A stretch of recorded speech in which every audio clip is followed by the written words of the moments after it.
Momen Prabowo Megawati duduk semeja, Gerindra, PDIP cinta pertama kami. Sekali ya, memang namanya silaturahim antar tokoh-tokoh bangsa terus terjadi, termasuk antara Ibu Mega dan Pak Prabowo. Ya, teman-teman tahulah PDI Perjuangan itu kan cinta pertamanya Gerindra. Ya, kita 2009 masih partai baru, kita berduet maju sebagai capres dan cawapres. Lalu 2012 ya, cinta pertama itu menghasilkan anak, yaitu siapa, Pak Jokowi dan Pak Ahok sebagai pemenang Pilkada DKI 2012. Jadi hubungan kami sejak saat itu dan sampai saat ini terus terbina baik. Di mana kemudian PDIP seolah kemudian dikepung oleh berbagai elemen kekuatan di dalam koalisi pemerintahan sendiri yang per hari ini harus berpuas diri PDIP hanya didukung oleh P3 yang juga masih cukup struggle dengan elektabilitas dan juga parliamentary threshold-nya. Nah, oleh karena itu situasi ini sepertinya hendak dibaca oleh teman-teman di PDIP.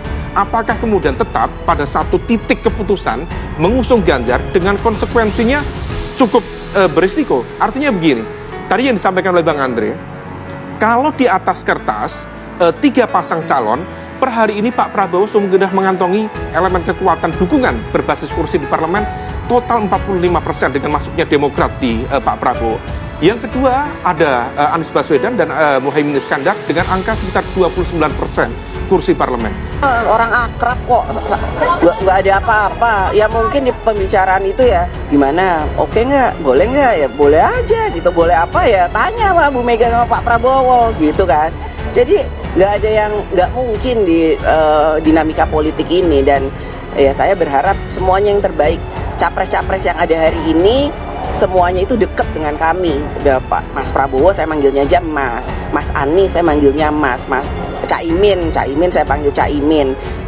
Situasinya sekarang sudah berbeda.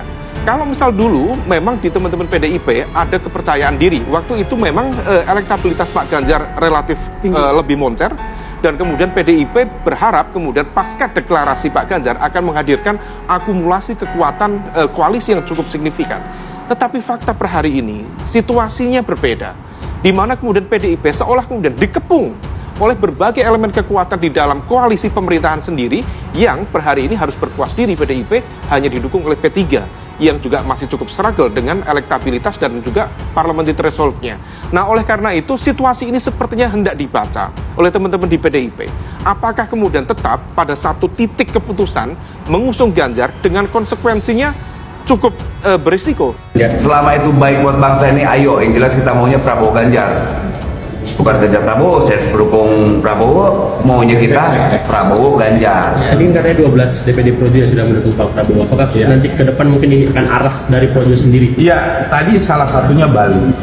Bali sudah konverda di bulan Agustus merekomendasi capresnya Pak Prabowo, wapresnya Pak Ganjar. Itu kan aspirasi teman-teman di daerah. Karena konverda ini memang tujuannya dua. Satu, menjaring aspirasi teman-teman daerah. Kedua, konsolidasi mesin untuk bersiap menyongsong pemilu 2024. Itu. Dan hasilnya juga beda-beda.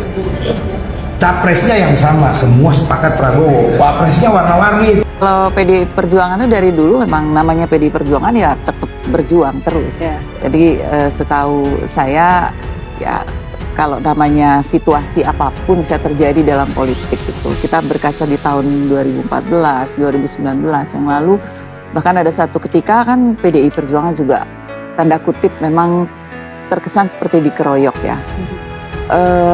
PDI Perjuangan ini dengan segala kader-kadernya yang militan dan dengan aturan yang sudah diterapkan di partai, kemudian satu garis komando, itu akan tetap berpegang biasanya semua keputusan itu di tangan ketua umum, yang tentu ketua umum juga mendapatkan mandat itu. Itu kan ide itu sebenarnya informasi itu muncul pertama dari PKB, dari Gus Jazil. Tetapi begitu kemudian kita cross check sekali lagi, justru informasi dari Gus Jazil bukan dari beliau sendiri. Beliau mendapatkan informasi dari Mas Hasto, Pak Sekjen PDIP, plus juga Mas Aryo Bimo dari PDIP juga.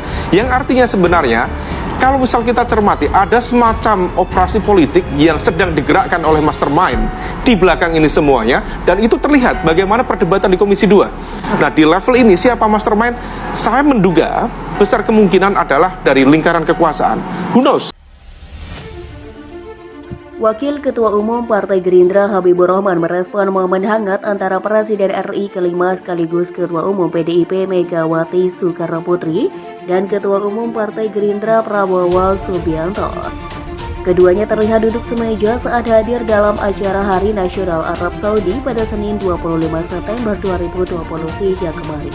Habibur Rahman menilai momen semeja antara Megawati dan Prabowo sebagai sesuatu yang wajar mengingat keduanya merupakan tokoh bangsa. Ia juga sempat menyebut PDIP yang merupakan cinta pertama Gerindra. Memang namanya silaturahmi antar tokoh-tokoh bangsa terus terjadi termasuk antara Ibu Mega dan Pak Prabowo. Ya, teman-teman tahu PDI Perjuangan itu kan cinta pertamanya Gerindra, kata Habibur Rahman kepada wartawan di Kompleks Parlemen Senayan, Jakarta Pusat pada Selasa 27 September 2023. Habibur Rahman lantas mengungkit kerjasama antara Gerindra dan PDIP pada 2012 lalu. Kerjasama itu membuahkan hasil berupa kemenangan Jokowi dan Basuki Cahayapurnama atau Ahok pada Pilkada 2012 lalu. Habibur Rahman juga menyebut momen Prabowo dan Megawati satu meja itu bukan sesuatu yang istimewa, sebab keduanya dapat bertemu kapan saja dan di mana saja. Sebelumnya diberitakan Menteri Pertahanan atau Menhan RI sekaligus bakal calon presiden dari Koalisi Indonesia Maju atau KIM, Prabowo Subianto duduk satu meja dengan Ketum PDIP Megawati Soekarnoputri saat menghadiri acara Hari Nasional Arab Saudi yang ke-93 pada Senin 25 September 2023. Berdasarkan video yang dilihat FIFA, Prabowo dan Megawati duduk semeja bersama dengan Wakil Presiden Ma'ruf Amin. Ma'ruf datang mewakili Presiden RI Joko Widodo yang tak bisa hadir dalam acara itu. Nampak pula Menteri Agama atau Menak Yakut Khalil Qomas dan perwakilan dari Duta Besar Arab Saudi yang turut mendampingi duduk di meja yang sama. Dalam sambutannya, Menak Yakut berharap hubungan diplomatik antara Indonesia dan Arab Saudi yang telah terjalin lama semakin erat.